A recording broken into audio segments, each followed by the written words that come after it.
پاکستان میں اسموگ اتنی زیادہ ہو گئی ہے کہ خلا سے بھی نظر آنے لگی ہے۔ شدید دھند اور اسموگ کی وجہ سے فلائٹ آپریشن متاثر ہے، جبکہ موٹر ویز کو بھی مختلف مقامات پر ٹریفک کے لیے بند کر دیا گیا ہے۔ تفصیلات اس رپورٹ میں دیکھیے۔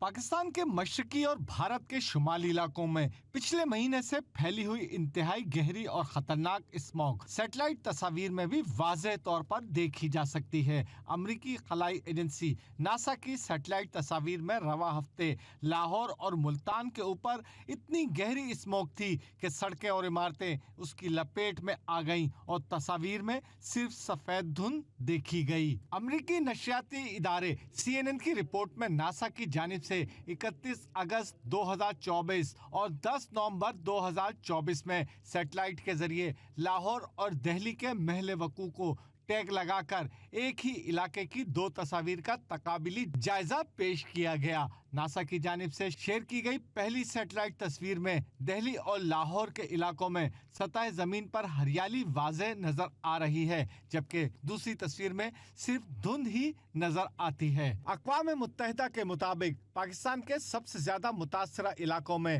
5 سال سے کم عمر کے 1 کروڑ 1 لاکھ بچوں کی صحت کو حد درجے خطرات لاحق ہیں۔ پنجاب اور خیبر پختونخوا کے بیشتر اضلاع اسموگ کی لپیٹ میں ہیں۔ آج بھی لاہور دنیا میں ملک کے آلودہ ترین شہروں میں سر فہرست رہا۔ رات گئے دھند سے لاہور کا فلائٹ آپریشن متاثر ہونے سے 4 پروازیں منسوخ، جبکہ 12 پروازیں دیگر ایئرپورٹس پر اتاری گئیں۔ دھند کے سبب موٹر وے M4 پنڈی بھٹیاں سے عبدالحکیم انٹرچینج تک، M5 شیرشاہ سے ظاہر پیر اور روہڑی اور سیالکوٹ موٹر وے بند کر دی گئی ہے۔ دوسری جانب لاہور، ملتان، فیصل آباد اور گوجرانوالہ میں رات 8 بجے کے بعد کاروبار جاری رکھنے والوں کے خلاف کارروائی کرتے ہوئے دکانیں سیل کر دی گئیں۔